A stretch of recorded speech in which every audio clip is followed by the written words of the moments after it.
Good morning, शुभ सवार,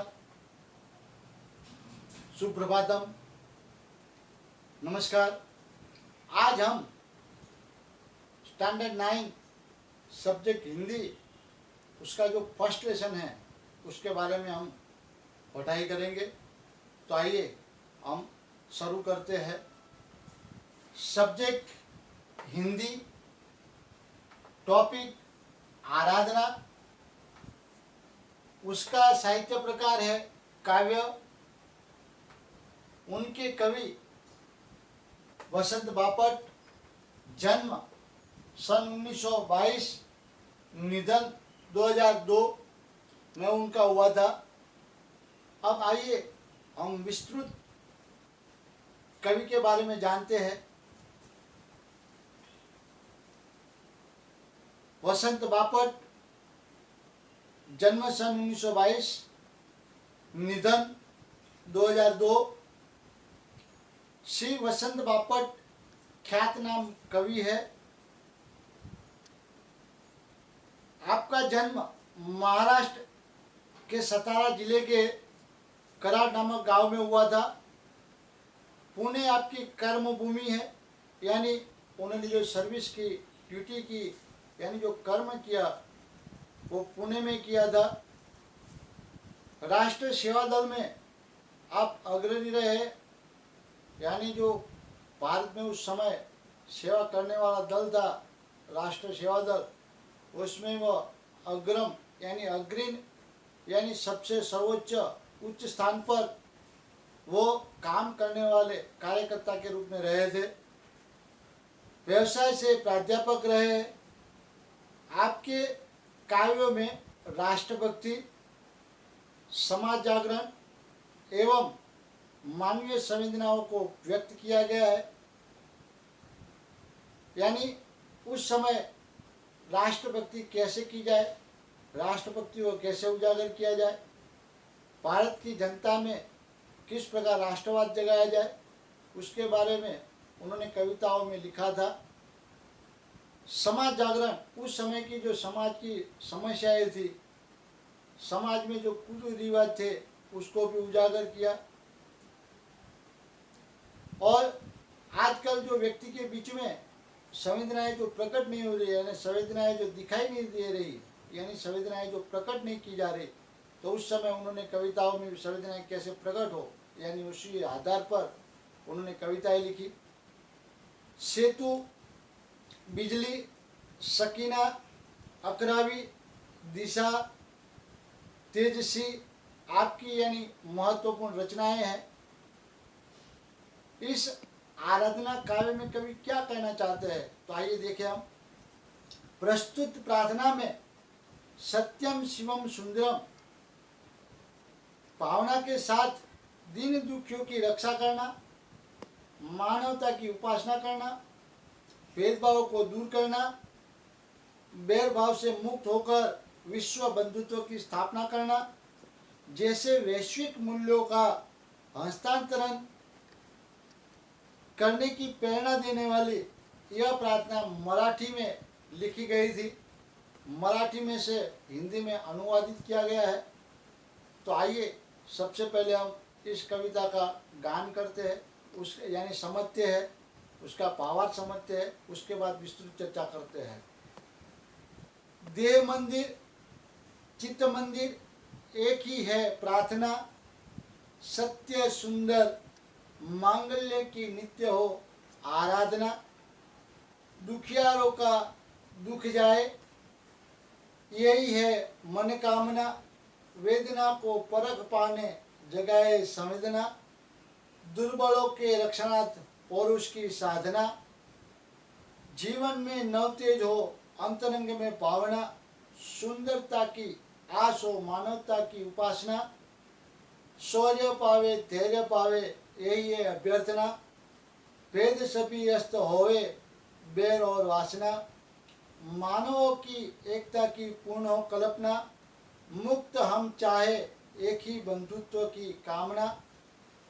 तो आइए हम विस्तृत इस कविता का यानी काव्य का अभ्यास करते हैं, पढ़ाई करते हैं। सबसे पहले पंक्ति में लिखा गया है, तो आइए समझते हैं। देह मंदिर चित्त मंदिर एक ही है प्रार्थना। यानी यहाँ कहा गया है हमारा शरीर, हमारी बॉडी जो है एक मंदिर है। तो यहाँ कवि कहते हैं कि हमारा शरीर एक मंदिर रूप है, यानी मंदिर रूपी के रूप में हमारे अंदर विराजमान भगवान है। दूसरा चित्त मंदिर, यानी हमारा मन हृदय, उसमें भी भगवान है, उसमें भी भगवान विराजमान है। देह मंदिर चित्त मंदिर एक ही है प्रार्थना। यानी यह जो शरीर रूपी मंदिर है, चित्त रूपी मंदिर है, उसमें सिर्फ मैं एक ही प्रार्थना करना चाहता हूँ, आराधना करना चाहता हूँ। एक ही मेरी यहाँ मनोकामना है, सत्य सुंदर मांगल्य की नित्य हो आराधना। यानी सत्यम शिवम सुंदरम, यानी सत्य सुंदर मांगल्य की नित्य हो आराधना। तो सत्य यानी जो सत्य है वो हमेशा कल्याणकारी होता है, और जो कल्याणकारी है वो हमेशा सुंदर होता है। तो इस भावना से कवि कहते हैं कि सत्य सुंदर मांगल्य की नित्य हो आराधना। यानी आराधना यहाँ लिखा गया है, आराधना यानी पूजा अर्चना, या प्रार्थना में भी कहा गया है प्रार्थना यानी निवेदन करना। तो सबसे पहले कवि कहते हैं कि मेरी यही निवेदन है कि मैं हमेशा सुंदर मांगल्य यानी सत्य की ही यहाँ मैं पूजा करना चाहता हूँ, यहाँ मैं उसकी आराधना करना चाहता हूँ। देह मंदिर चित्त मंदिर एक ही है प्रार्थना, सत्य सुंदर मांगल्य की नित्य, नित्य यानी हर रोज, नित्य निरंतर हर रोज, यानी हर रोज मैं यही प्रार्थना करना चाहता हूँ, यानी हर रोज मैं यही पूजा करना चाहता हूँ। दुखियारों का दुख जाए यही है मनोकामना। यानी संसार में, ब्रह्मांड में, यानी भारत में, विश्व में जितने भी दुखियारे यानी दुखी लोग हैं उसका दुख जाए, यही मेरी मनोकामना है। यानी मन की अंदर की कामना है। मनोकामना यानी मन की कामना। दुख, तो यह दुख का विलोम शब्द सुख होता है। वेदना को परख पाने जगाए संवेदना। वेदना यानी कष्ट। आजकल मनुष्य के अंदर यानी मनुष्य में जो कष्ट होते हैं वो आज कोई परख नहीं पाता, तो वो परखने के लिए संवेदना चाहिए। तो कवि यही कहते हैं कि वेदना को परख पाने जगाए संवेदना। एक दूसरे के बीच में संवेदना प्रकट होनी चाहिए, संवेदना होनी चाहिए। अगर संवेदना होगी तो इस संसार में जितने भी दुखी लोग हैं उसको हम पहचान पाएंगे और उसका दुख दूर कर पाएंगे। दुर्बलों के रक्षणार्थ पौरुष की साधना। इस संसार में जितने भी दुर्बल लोग हैं उसका रक्षण करने के लिए हमारे अंदर शक्ति चाहिए, और ये शक्ति प्राप्त हो, इसी प्रकार से मैं प्रार्थना करना चाहता हूँ, आराधना करना चाहता हूँ। और साधना यहाँ भी लिखा गया है।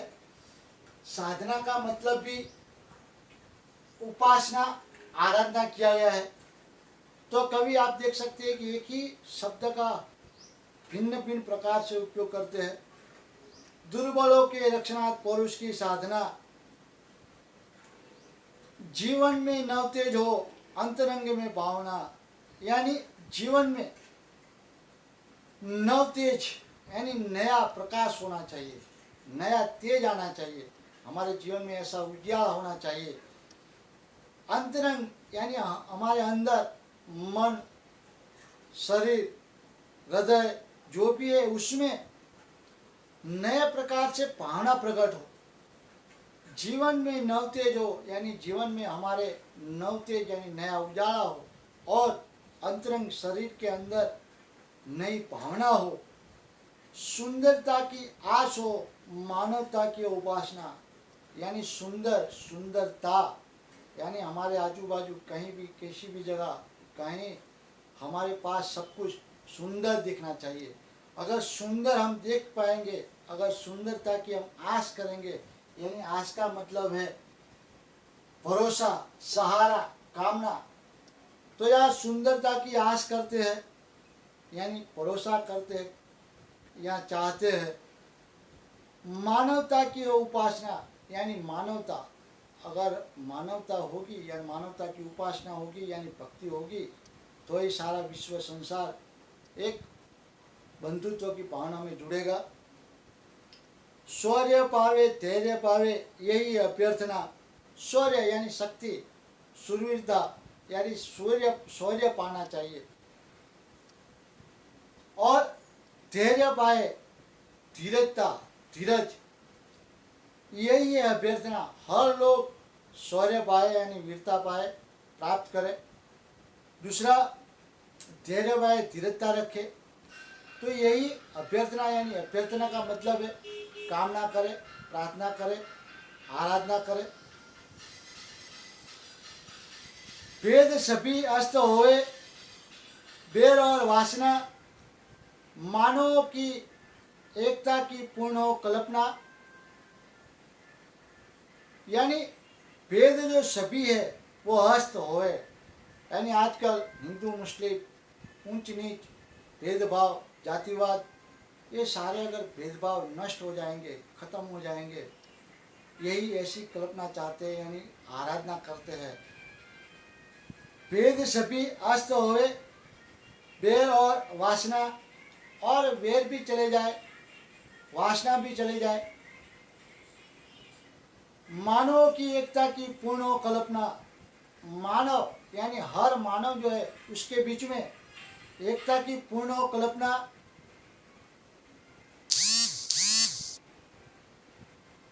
मानव की एकता की पूर्ण कल्पना, यानी हिंदुस्तान में विविधता का जो या एक है, वो सब भारत में विविधता में एकता, वही भाव या प्रकट हो, ऐसा या किया गया है, कहा गया है। मुक्त हम, चाहे एक ही बंधुत्व की कामना। मुक्त हम, चाहे हम सब यहाँ मुक्त हो, लेकिन फिर भी कभी चाहते सारे विश्व के बंधुत्व भावना से हम जुड़े रहे, एक साथ रहे, एक साथ मिलकर रहे, ऐसी यहाँ कल्पना की गई है।